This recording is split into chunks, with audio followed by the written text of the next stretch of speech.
kita ya, Oh, Mbak. ya. Ya. Dah. Oke. Mungkin kondisi dari wanita Sejauh ini udah seperti apa Kang? Ada progres atau Ini yang terbaru lah ya. Bapak saya tunjukin Boleh. fotonya Bapak. boleh nggak? nanti kirimnya ke kalau buat anak. Ini dia sering berjemur pagi-pagi supaya melakukan kayak semacam terapi lah. tapi untuk secara medisnya masih berjalan? Masih kontrol seminggu 2 kali. Itu pakai biaya sendiri, biaya keluarga. Iya. Kan kalau kayak ambulans itu kan kadang juga maksudnya kan ada jadwal-jadwalnya ya. Kadang ada yang bentrok gitu, mau nggak mau kan pakai dana pribadi untuk biaya ambulans. Kontrol kan masih seminggu masih 2 kali untuk dia belajar duduk, untuk menggerakkan bagian badan yang lumpuh. Masih bolak-balik ke rumah sakit.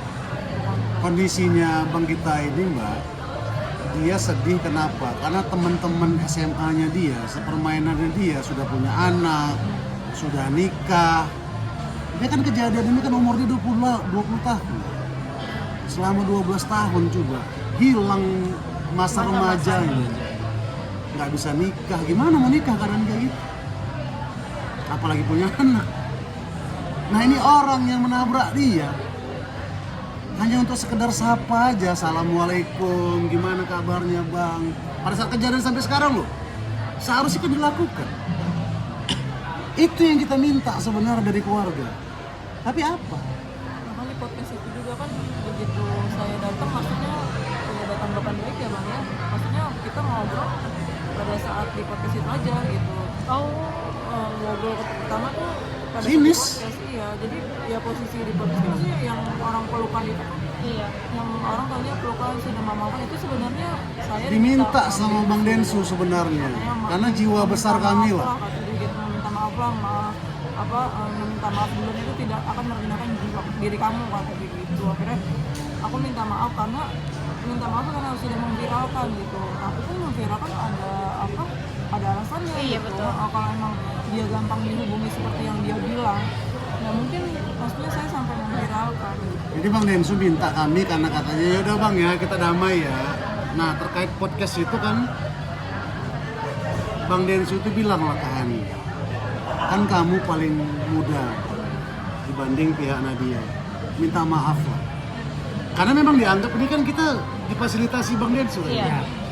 Ya kan, walaupun dari awal itu memang sudah nggak ada respon baik itu nggak ada.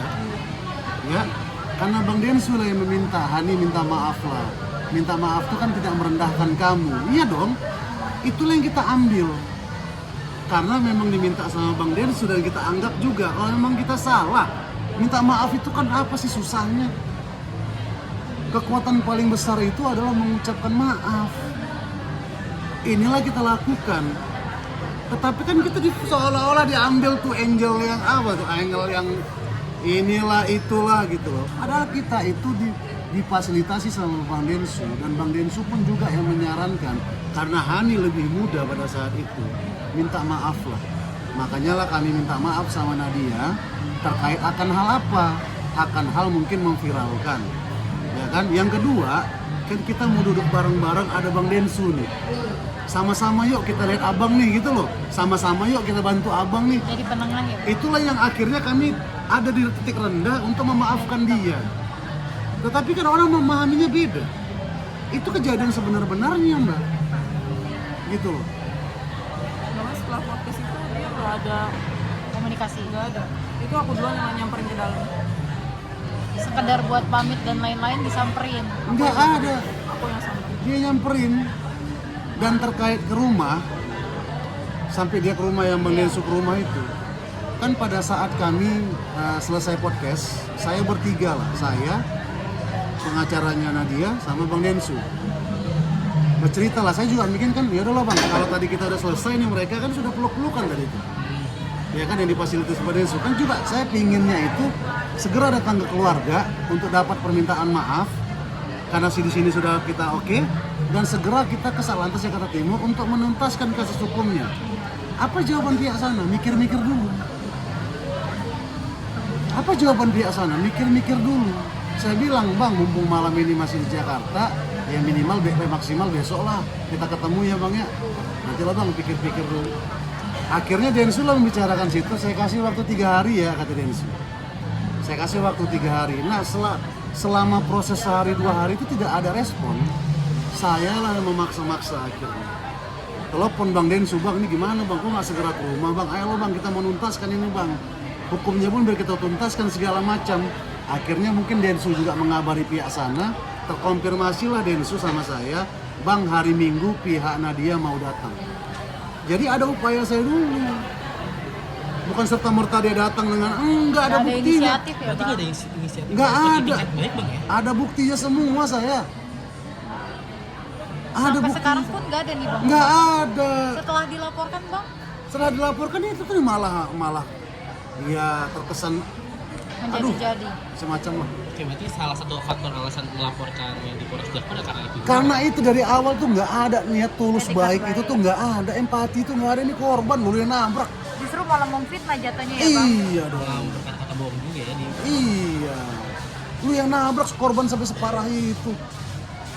Makan susah, nikah enggak, punya anak apa lagi, kerja kehidupan normal nggak mungkin. Hanya dari keluarga aja yang ngurus. Nggak ada maksudnya niat kita buat meres atau apa, selama ini juga nggak ada uang masuk kan dari pihak di atas kita, nggak ada selama setelah 1 bulan 15 tahun mbak, nggak waktu Kan yang kalau mau diviralin juga dari dulu ya. iya, cuman kan kita nunggu itikat baiknya gitu, dihubungi datang langsung sudah pernah gitu, tapi nggak ada itu diterima dengan baik. Terus via DM juga kan udah coba nge-DM lagi sampai ada di titik terakhir kayak kesel nggak dijawab gitu. Barulah itu viral. itu yang kita inginkan sebenarnya lah. Terakhir mungkin bang mau yang disampaikan nih ke Nadia di dalam kasus ini ya bang, yang udah ada laporannya di Polres Jakarta Barat. Kalau saya, kalau masih tetap dia mempertahankan nama baik dia, sementara korban sudah bukan terancam lagi, sudah ngejalani, ya silahkan, itu hak dia. Tetapi sebagai manusia, menurut saya itu nggak ada kata lebih pantas kecuali kata yang memang lebih itulah. Ya kalau dia masih terancam dengan nama baik dia, menjaga nama baik dia, ya silahkan.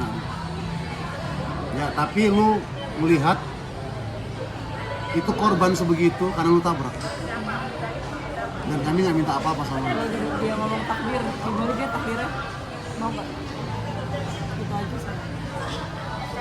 Oke.